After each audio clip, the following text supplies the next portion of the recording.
Sejam bem-vindos ao canal Professor Charles Camilo, Humanas ao alcance de todos. Bem, nessa nossa aula nós iremos trabalhar, o tema número 5, nós falaremos sobre população brasileira, tudo isso de maneira simples, objetiva e eficaz.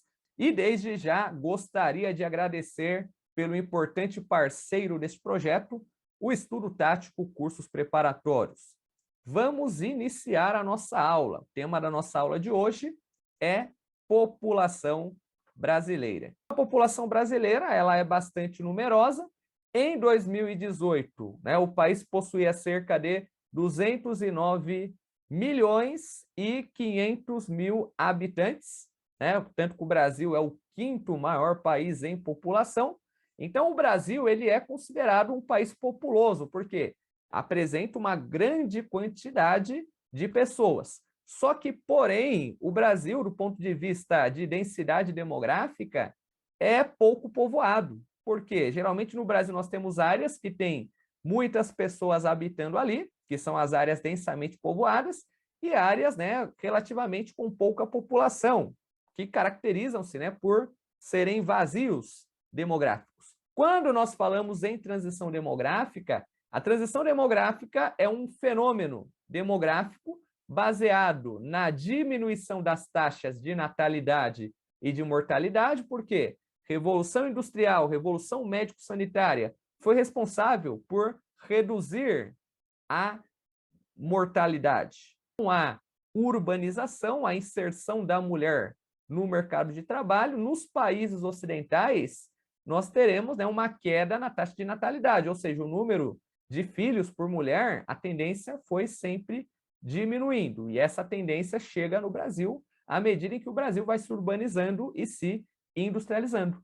Só que, em contrapartida, eu tenho também o aumento da expectativa de vida. A transição demográfica, ela indica a transição de um país de população jovem para um país de população madura. A pirâmide etária é um gráfico que é utilizado para ilustrar as idades da população com base no gênero. Então, em preto são os homens, em vermelho as mulheres, a porcentagem. No primeiro estágio, percebam que a pirâmide etária tem aquele formato triangular, que é característico da pirâmide. Nesse primeiro estágio, eu tenho uma alta taxa de natalidade e uma alta taxa de mortalidade. Só que, porém, perceba que no estágio 2, nós vamos ter um alargamento dessa pirâmide, Porque comparado com a primeira pirâmide ela é mais estreita. No segundo estágio, eu vou ter uma alta na taxa da natalidade, então o número de nascimentos tende a aumentar, enquanto que o índice de mortalidade vai diminuir. Já no estágio 3, eu tenho uma queda na taxa de natalidade e uma manutenção da baixa taxa de mortalidade. A expectativa de vida, a tendência é aumentar. Já no estágio número 4, eu terei aqui um aumento da expectativa de vida e uma queda nos índices de natalidade e de mortalidade. O crescimento vegetativo seria a diferença entre os emigrantes, que são as pessoas que saem do país, e os imigrantes, as pessoas que entram, e também a diferença entre o número de nascimentos e o número de óbitos, que seria o crescimento vegetativo. O censo demográfico é nada mais nada menos que uma contagem dos habitantes dentro do país, dentro do território nacional. E geralmente essa pesquisa ela é realizada de 10 em 10 anos e o órgão responsável é o Instituto Brasileiro de Geografia e Estatística. O objetivo do censo demográfico consiste em identificar as características e revelar como vivem os brasileiros, produzindo informações que são utilizadas principalmente na definição das políticas públicas e na tomada de decisões de investimentos, sejam esses investimentos por parte da iniciativa privada ou de qualquer outro nível de governo. E também o censo ele acaba sendo importante porque constitui como uma única fonte de referência sobre a situação atual de vida da população, tanto nos estados quanto nos municípios, e tudo isso facilita o desenvolvimento das políticas públicas, sejam elas municipais, estaduais, federais e assim por diante. Bem, quando nós falamos da taxa de natalidade no Brasil, a taxa de natalidade apresentou uma redução. Qual é o motivo da queda da natalidade no Brasil?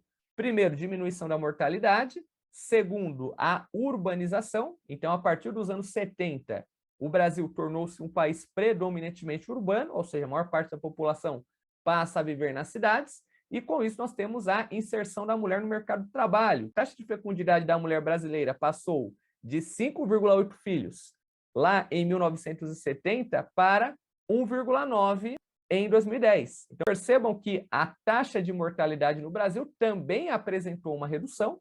Os motivos que estão ligados diretamente a essa queda da mortalidade, nós podemos destacar a urbanização, a industrialização e a chamada revolução médico-sanitária. Por quê? Nós vamos ter, né, a introdução de técnicas sanitárias. Em 1890, a taxa de mortalidade era 30,2 por mil. Em 1920, 26,4 por mil. Em 1960, 14,2 por mil. E no último censo, censo de 2010, 6,03 por mil. Agora, analisando aqui a estrutura da população, então, conforme nós vimos lá em transição demográfica, vocês conheceram a pirâmide etária. Nesse nosso slide, nós estamos falando sobre a estrutura da população brasileira. Então, nessa estrutura, nós temos aqui a estrutura por idade, dividido nos 3 segmentos da população. O grupo dos jovens, né, que corresponde a 33,5% da população. O grupo dos adultos, de 19 a 60 anos de idade, 55,1% da população, e o grupo dos idosos, né, responde a 11,4% da população. As mulheres correspondem a cerca de 97,3 milhões, o equivalente a 51% da população, e os homens correspondem a 93,4 milhões, 49%.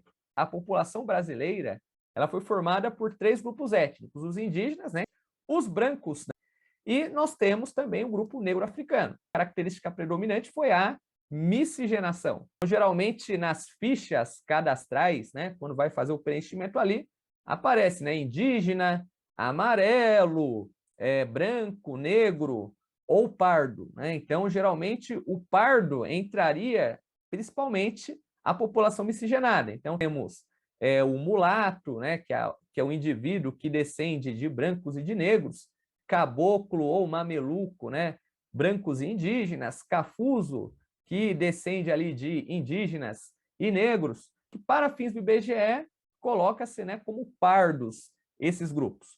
Nós vamos ter uma onda imigratória no Brasil. No geral, essa imigração vai ocorrer principalmente no final do século XIX e início do século XX. Os portugueses, os espanhóis, os italianos, os alemães, os eslavos, né? E o grupo formado ali pelos asiáticos, né? No grupo dos asiáticos, nós temos sírios, libaneses, turcos, judeus e os japoneses. Então, nós falamos, né, dos movimentos migratórios no Brasil, praticamente. Nós temos 4. O primeiro foi a imigração, o período vai de 1850 até 1914. Aí nós vamos ter, né, as migrações internas ou interregionais, né, após 1934, que elas vão ocorrer com maior força, com o declínio da imigração e a maior integração entre as diversas regiões do país. Aí nós vamos ter a migração rural, urbana ou o êxodo rural, que vai acontecer principalmente após a década de 50, quando nós vamos ter, né, principalmente a mecanização do campo, o aumento do desemprego no campo, na área rural, e as migrações pendulares, né, que ocorrem nas grandes cidades, que no geral é o deslocamento, né, de pessoas que moram em uma cidade e trabalham em outra. Então, seguindo adiante, né, nós vamos aqui analisar nesse nosso mapa os principais fluxos migratórios do Brasil. O primeiro quadro que eu tenho aqui é o Nordeste e o Sudeste, porque o Nordeste retém população e o Sudeste, né, atrai menos imigrantes, por conta, né, que durante a industrialização o volume de migrantes nordestinos para a região Sudeste era bem maior por conta da industrialização e da construção civil. Vamos ter aqui o eixo que consiste no Centro-Oeste, no Norte e no Paraná, que estava ligado principalmente à fronteira agrícola, que ocorreu lá por volta da década de 70. Com o fim do movimento de expansão da fronteira agrícola, nós vamos ter aqui um movimento de retorno.